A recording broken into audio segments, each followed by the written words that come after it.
Person వచ్చి, ఒక stranger వచ్చేసి నీ దగ్గరకు వచ్చేసి నీ పేరేంటి బాబు అంటే నువ్వు చెప్తావా? ముందు నువ్వెవరయ్యా బాబు అని నువ్వు అడుగుతావు.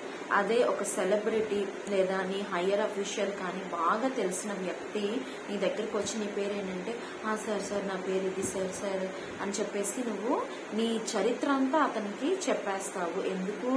అతను తెలిసిన వాడు కనుక, అతని ప్రఖ్యాతి నీకు తెలుసు కనుక.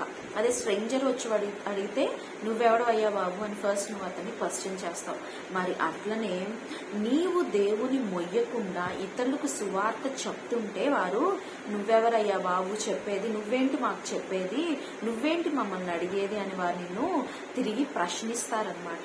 మరి నువ్వు ఒకటి మాట గుర్తుపెట్టుకోవాలి, ఏంటంటే ఆత్మ ఫలములు నీలో ఫలిస్తేనే కానీ నువ్వు దేవుణ్ణి కనపరచలేవు. ఆత్మ ఫలములు నీలో ఉంటే కానీ నువ్వు ఆయన్ని ప్రచురించలేవు, ఆయన వాక్యాన్ని చెప్పలేవు, ఆయన సువార్త సేవ చేయలేవు. తద్వారా నీకు ఆశీర్వాదాలు వస్తాయి. ఎందుకు? మనం ఎప్పుడైతే దేవుని కనపరుస్తామో దేవుడు మనల్ని మెచ్చి మనకు దేవుడు ఆశీర్వాదాలు ఇస్తాడు. మరి ఆత్మ ఫలములేంటో మనం ఇప్పుడు చూద్దాం. లవ్ అంటే ప్రేమ. ప్రేమ అన్ని విషయాల్లో శ్రేష్టమైనదంట. మరి ఆ ప్రేమ నీ దగ్గర ఉందా? ఆ ప్రేమ నీ యొద్ద లేకుండా నువ్వు జస్ట్ సేవ చేసేవాడివైతే, లేదా నేను ఈ పరిచర్యలో పాల్గొంటున్నాను, దేవుని పని ఈ విధంగా చేస్తున్నానని చెప్పేసి నువ్వు చెప్పుకున్నా నీ దగ్గర ప్రేమ లేని వాడివైతే నువ్వు వ్యర్థుడవే అని దేవుడు ఇవాళ చెప్తున్నాడు. మరి ఎందుకు ప్రేమ ఎంత గొప్పదంటే దేవుడికి మనకి ఉన్న సంబంధం ప్రేమ సంబంధం. ఈ లోకాన్ని దేవుడు గెలిచాడంటే దేని వల్ల? కేవలం ప్రేమ వల్ల.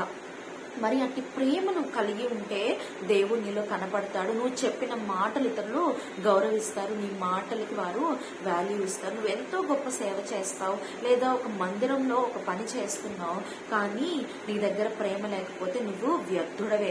నీ తల్లిదండ్రులు నువ్వు ప్రేమించలేకపోతే, వారి కొరకు నువ్వు త్యాగం చేయలేకపోతే నువ్వు వ్యర్థుడవే.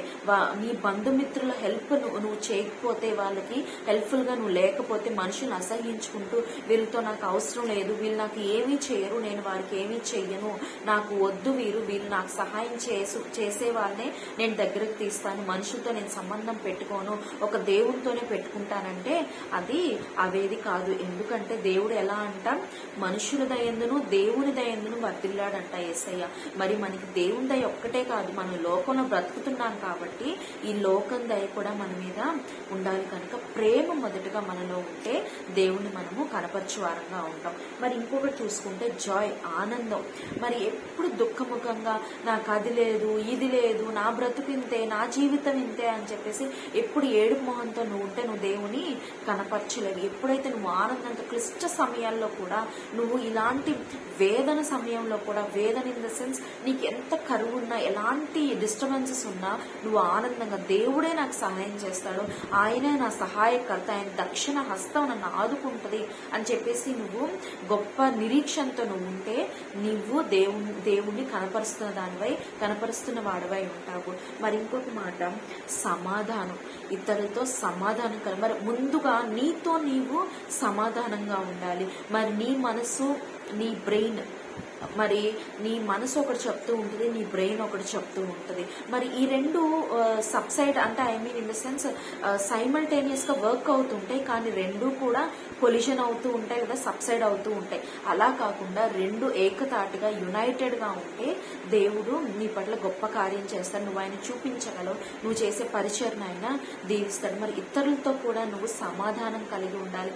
ఊరికే గొడవలు పెట్టుకొని నెలల తరబడి, సంవత్సరాల తరబడి మాట్లాడకుండా జనులతో నువ్వు విభేదాలు పెట్టుకుంటే నీకు జరిగే నష్టం వారి ద్వారా నీకు జరుగుతుంది. కనుక నువ్వు జనులతో సమాధానంగా ఉండాలి. జనులతో వారు మాట్లాడకపోయినా నువ్వు దగ్గరికి వెళ్ళి వారితో నువ్వు మాట్లాడే సమాధానం నీ దగ్గర ఉండాలి. ఇంకొకటి తీసుకుంటే పేషెన్స్, మరి ఓర్పు, సహనం నీలో ఉండాలి. ఒకరు ఏదైనా మాట అంటే మనం అది తీసుకోగలగాలి. అట్టి హృదయం చాలా మందికి ఉంటుంది. వెంటనే అగ్రెసివ్ అయిపోతారు, వెంటనే ఏదో ఒక సమాధానం చెప్పేసేయాలి, వీళ్ళు అంతు తేల్చాలి, వీళ్ళకి బుద్ధి చెప్పాలనిపిస్తుంటుంది. కానీ యేసయ్య ఎప్పుడు అలా చెప్పలేదు. ఆయన ఎంత హింసించినా ఆయన చాలా కూల్ గా ఉన్నాడు. మరి నీకు అటువంటి సమస్య ఉంటే, పేషెన్స్ అనేది నీకు లేకపోతే దేవుని అడుగు, దేవా నాకు ఓర్చుకునే మనసు, సహనపు మనసు నాకు దయచేదేవా, నీలాంటి మనసు, నీలాంటి ఇలాంటి స్వభావం నాకు దయచేదేవా అని మనము ఆయన వేడుకోవాలి. ఇంకొకటి చూసినట్లయితే కైండ్నెస్ అన్నమాట. మరి కైండ్నెస్ అంటే ఏంటి? ఇతరుల మీద మనం జాలిపడే స్వభావం, ఇతరులకి హెల్ప్ చేసే స్వభావం. వారు మనకి చేసినా చేయకపోయినా, వారు మనకి యూస్ఫుల్గా ఉన్నా ఉండకపోయినా వారికి మనం హెల్ప్ఫుల్గా ఉండాలి, వారిని మనం దగ్గర తీయాలి, వారిని ఆదరించాలి. మరి అట్లనే మనం వారికి కంపాషన్ చూపించాలి.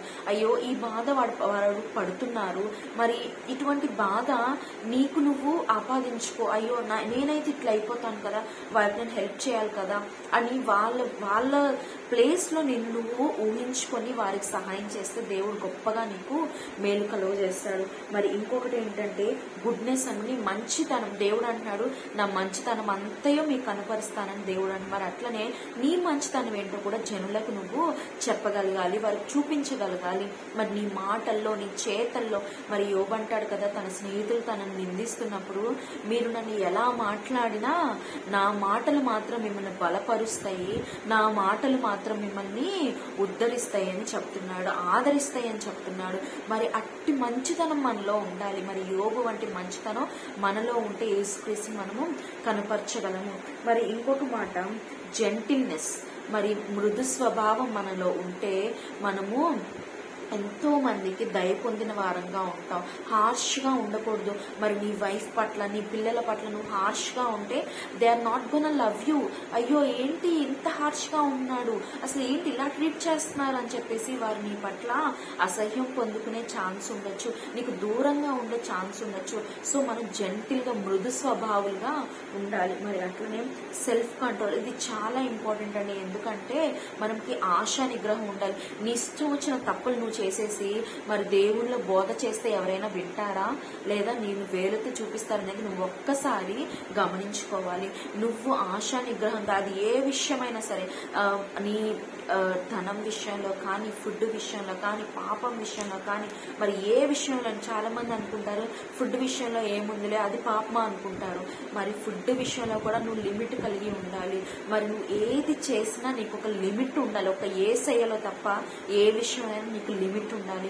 ఆ సెల్ఫ్ లిమిట్, ఆ సెల్ఫ్ కంట్రోల్ నీకు ఉంటేనే దేవుణ్ణి నువ్వు కనపరచగలవు, దేవుణ్ణి నువ్వు ఘనపరచగలవు. మరి తద్వారా దేవుడు నిన్ను ఆశీర్వదిస్తాడు. కనుక మరి ఇలా ఆత్మలో నువ్వు ఫలిస్తే నువ్వు దేవుణ్ణి చూపిస్తా, నువ్వు చెప్పిన మాటలు ఇతరులు వింటారు, నీకు ప్రతిఫలం వస్తుంది కనుక, తద్వారా నీకు ఆశీర్వాదం వస్తుంది కనుక ఆత్మలో నువ్వు ఫలించు, ఆత్మీయంగా ముందు బలపడు, ఆత్మలో ఆశీర్వదింపబడు. తర్వాత దేవుణ్ణి ఈ లోకపు సంబంధమైన ఆశీర్వాదాలు అడుగు, ఆయనే నీకు అనుగ్రహిస్తాడు. నా బిడ్డ నా కొరకు ఇంత చేస్తుంది కదా, ఇంత సెల్ఫ్ కంట్రోల్డ్గా, ఇంత లవబుల్గా ఉంది కదా, నేను తప్పక నా బిడ్డకి ఇస్తాను, నేను వెనుక తీయను అని దేవుడు తప్పక తనకు తాను నిశ్చయించుకొని ఆయన నీకు సహాయం చేసి నేను ఆశీర్వదిస్తాను. ఆమేన్.